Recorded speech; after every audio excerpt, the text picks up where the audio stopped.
Muito se discutiu aqui, ao longo das últimas semanas, se houve ou não houve uma precipitação do governo eleito ao avisar aos cubanos de que não mais continuariam participando do programa Mais Médicos, caso Havana não acatasse aquelas novas condições, basicamente a de não repassar 80% de seus salários ao governo de Cuba, e se submeter ao exame de reavaliação, ou revalida, para confirmar as suas aptidões profissionais.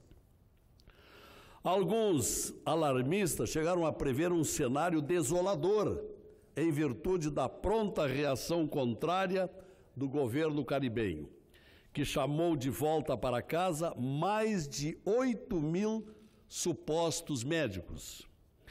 Diziam esses críticos de que milhões de famílias espalhadas pelo Brasil, sobretudo nas áreas mais isoladas, ficariam de uma hora para outra sem qualquer atendimento. Esse caos, contudo, não está se confirmando agora, até porque não era bem assim que as coisas estavam transcorrendo dentro do programa tão badalado pelas gestões do governo anterior. Falo neste assunto porque um dos médicos mais renomados do Brasil, integrante da Academia Brasileira de Medicina, o pneumologista gaúcho José Camargo, colocou em pratos limpos, com conhecimento de causa, a verdadeira história dos cubanos do Mais Médicos. Em brilhante artigo, publicado no último fim de semana pelo jornal Zero Hora de Porto Alegre, o Dr. José Camargo discorreu em detalhes sobre quais bases o programa se assentava e, sobretudo, como Cuba conseguia disponibilizar tantos profissionais de formação duvidosa.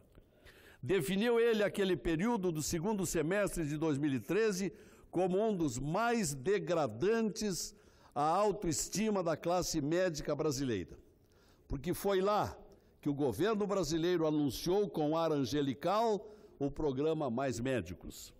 Segundo ele, todos os envolvidos sabem que esses técnicos cubanos travestidos de médicos seriam, na sua imensa maioria, reprovados em qualquer exame sério. Diz o ilustre médico gaúcho, em seu texto, que a autoestima da classe médica foi agredida no semestre de 2013, quando o governo Lula anunciou o Mais Médicos, para levar mais profissionais para regiões onde havia escassez ou ausência desses profissionais. O programa passou a ser uma das portas de entrada do Sistema Único de Saúde, presente em todos os municípios e próximo das comunidades, na toada de que, assim, 80% dos problemas de saúde seriam resolvidos. O protesto da classe médica, à época, contra estrangeiros incorporados ao SUS sem nenhum exame de capacitação, foi desdenhado pelo governo, que acusava os brasileiros de resistir a trabalhar em locais remotos. Nossos médicos só querem atender na Avenida Paulista, disse Lula na época. A imprensa embarcou nessa crítica e passou a elogiar o bom atendimento prestado por esses profissionais atenciosos, que nem sequer havia certeza de que fossem médicos. Diz Camargo, em sequência, milhares de médicos brasileiros devidamente certificados foram demitidos pelos prefeitos das cidades menores, porque tinham descoberto um jeito de fazer economia, pois os do Mais Médicos eram remunerados pelo governo e não pela prefeitura, e os demitidos eram encargos dos municípios, conclui José Camargo.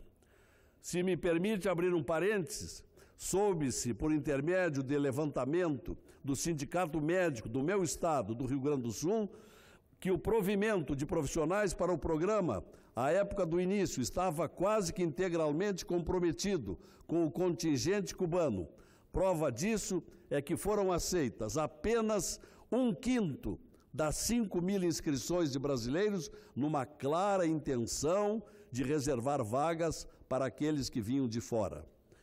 Nesse tempo, conselhos de medicina recebiam inúmeras denúncias de incompetência desse grupo de paramédicos, visivelmente instruídos a usarem as mesmas medicações, fosse qual fosse a doença, e a jamais solicitarem exames que exigissem saber o que fazer com os resultados.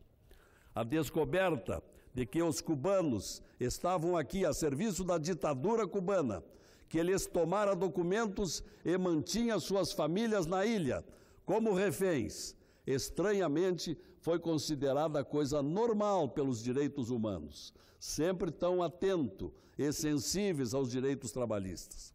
Bastou o presidente eleito Bolsonaro condicionar a permanência dos cubanos ao exame da revalidação e ao salário integral que lhes eram pagos para se instalar o pânico.